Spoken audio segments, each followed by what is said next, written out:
আসসালামু আলাইকুম। Good morning.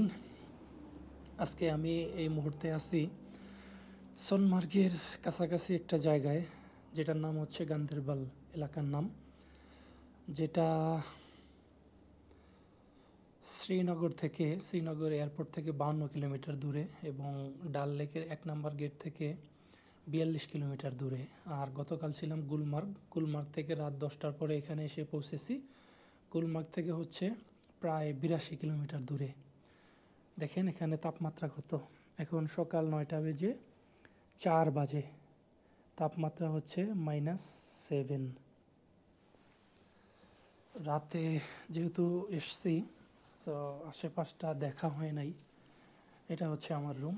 এটার জন্য পে করতে হয়েছে ভারতীয় 1200 রুপি। অনেক শব্দ পাচ্ছিলাম, ঝড়ের শব্দ। রাতে কিন্তু প্রচণ্ড বাতাস ছিল, আর পাশ থেকে সমুদ্রের গর্জন আসছিল। তো দেখি আসলে কি আছে এখানে, কিসের শব্দ আসতেছিল। মূলত এটা কোনো সমুদ্র নয়, ওই যে সামনে হচ্ছে ঝর্ণা, পাহাড়ি ঝর্ণা নেমে আসতেছে পাথরের মধ্য দিয়ে, অনেক আওয়াজ করে যাচ্ছে এই ঝর্ণার পানি। এই কারণে রাতে এত শব্দ ছিল আসলে। আর ওই যে পাহাড়ে দেখেন সামান্য একটু বরফ জমে আছে। আজকে আমরা যাব সোনমার্গে, সুতরাং থাকুন। সোনমার্গে গিয়ে আপনাদের বাদবাকি যে স্পটটা রয়েছে সেটা আমি দেখাবো।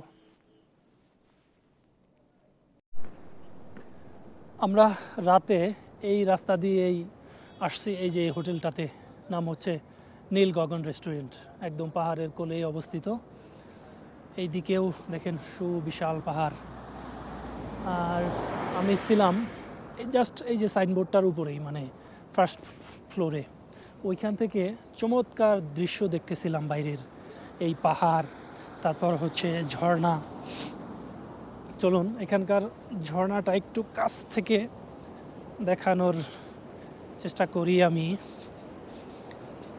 তাহলে বুঝতে পারবেন প্লেসটা আসলেই কতটা সুন্দর জায়গা ছিল।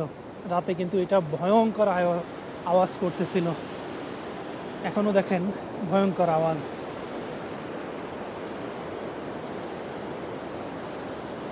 আমি সকালে উঠে -7 ডিগ্রি তাপমাত্রা ছিল। এই দিক দিয়ে হাঁটাহাঁটি করতেছিলাম, ছবি ভিডিও করতেছিলাম, জঙ্গলের ভিতরে গিয়েছিলাম।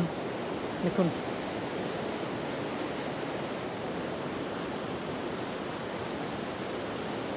এখনও কিন্তু -4 ডিগ্রি তাপমাত্রা, রোদ ওঠার পরেও। রোদ ওঠার আগে ছিল -7।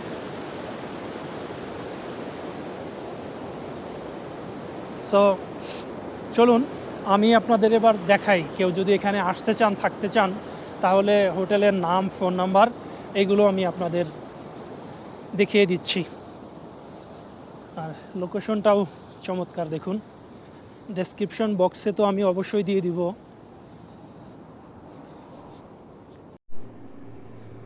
এই হচ্ছে হোটেলের ডিটেলস, নাম, ফোন নাম্বার আর লোকেশন।